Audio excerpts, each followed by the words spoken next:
बंगाल की खाड़ी से काफी नीचे लगभग भूमध्य रेखा के करीब साइक्लोन सेनियार मौसम वैज्ञानिकों को चकमा दे रहा है।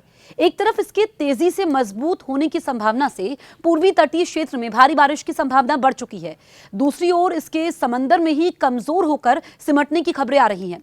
हालांकि इसका असर आज से शुरू होगा और तमिलनाडु तट तक 1 दिसंबर रहने की संभावना है।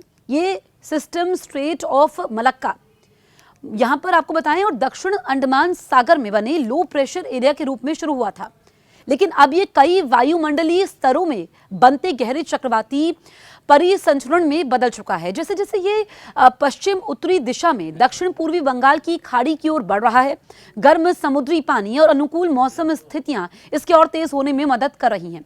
वहीं उत्तर भारत में ठंड का प्रकोप शुरू हो चुका है। मौसम विभाग की ताजा रिपोर्ट की माने तो पंजाब से लेकर बिहार तक न्यूनतम पारा सिंगल डिजिट में पहुंच चुका है। बंगाल की खाड़ी में बने ताजा साइक्लोनिक गतिविधि से बंगाल में भारी बारिश की वजह से मौसम में बदलाव होने की संभावना है। पंजाब में भारी ठंड की वजह से मौसम विभाग ने येलो अलर्ट जारी कर दिया है। साइक्लोन सेनियार को लेकर कई तरह की संभावनाएं जताई जा रही हैं।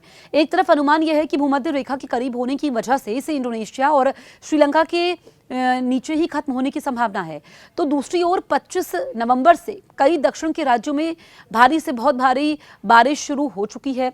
और आपको बताएं कि अंडमान और निकोबार द्वीप समूह में 27 से 29 नवंबर तक भारी बारिश, गर्जन और 50 से 70 घंटे प्रति किलोमीटर की रफ्तार से हवाएं चलने की संभावना भी बढ़ चुकी है। मौसम विभाग ने बताया कि तमिलनाडु में 1 दिसंबर के बीच भारी बारिश का अनुमान है।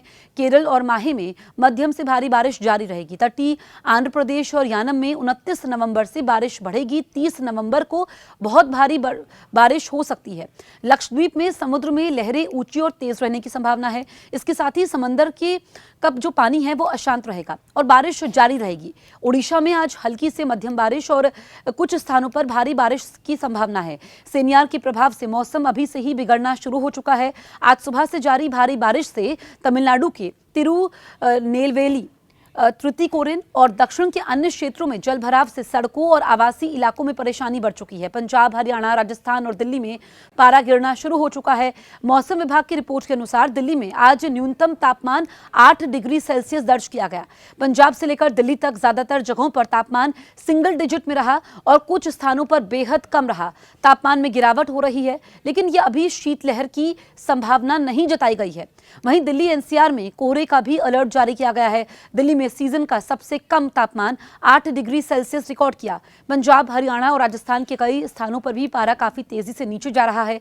पंजाब, हरियाणा, राजस्थान के कुछ शहरों का हाल, भटिंडा आपको बताएं कि 6 डिग्री सेल्सियस तापमान है। फिरोजपुर में 6.8 डिग्री सेल्सियस तापमान है। अमृतसर में 7.5 डिग्री सेल्सियस तापमान है। पठानकोट की अगर हम बात करें तो 7.4 डिग्री सेल्सियस है।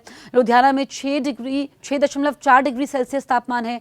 करनाल में 7 डिग्री सेल्सियस है। पंचकुला में 7.9 डिग्री सेल्सियस, चंडीगढ़ में 8.1 डिग्री सेल्सियस, चूरू की अगर हम बात करें तो 5.6 डिग्री सेल्सियस और सीकर में 4 डिग्री सेल्सियस तक पारा पहुंच गया है। कई अन्य शहरों में भी न्यूनतम तापमान 7 से 9 डिग्री सेल्सियस के बीच रहा। राजस्थान का सीकर में तापमान सामान्य से 5.8 डिग्री सेल्सियस कम दर्ज हुआ है। पश्चिमी राजस्थान में न्यूनतम तापमान 10 डिग्री सेल्सियस से 19 डिग्री सेल्सियस के बीच रिकॉर्ड किया गया। यूपी, बिहार का हाल, उत्तर प्रदेश और बिहार में ठंड का प्रभाव बढ़ चुका है। दोनों राज्यों में शीतलहर का प्रकोप बढ़ने की संभावना है। मौसम विभाग की रिपोर्ट के अनुसार आज मौसम साफ और ठंडा रहने का अनुमान है। सुबह के समय कई जगहों पर कोहरे का असर दिखाई दिया, हालांकि धूप का असर भी दिखना शुरू हो चुका है। तापमान से कुछ हिस्सों में शीतलहर जैसी स्थिति की संभावना है। अधिकतम तापमान लगभग 24 से 26 डिग्री सेल्सियस और न्यूनतम तापमान 8 से 11 डिग्री सेल्सियस के बीच रहने की संभावना है। ठंडी पछुआ हवाओं की बात अगर हम करें तो रात में ठंड का असली एहसास कराएंगी। अगले 1 सप्ताह तक उत्तरी पहाड़ों पर कोई सक्रिय पश्चिमी विक्षोभ नहीं दिखाई दे रहा है और इस हफ्ते के अंत में दक्षिणी राजस्थान के ऊपर कमजोर चक्रवाती परिसंचरण के कारण कुछ बादल बन सकते हैं। अगले हफ्ते बादल छाने की संभावना बढ़ेगी। नवंबर के शेष दिनों में उत्तरी मैदानी क्षेत्रों में सिंगल डिजिट तापमान जारी रहेगा। पारा थोड़ा और नीचे जा सकता है, लेकिन तेज या अचानक गिरावट की संभावना नहीं है। इसलिए अगले 1 हफ्ते तक उत्तर भारत में कोल्ड वेव की स्थिति नहीं बनेगी।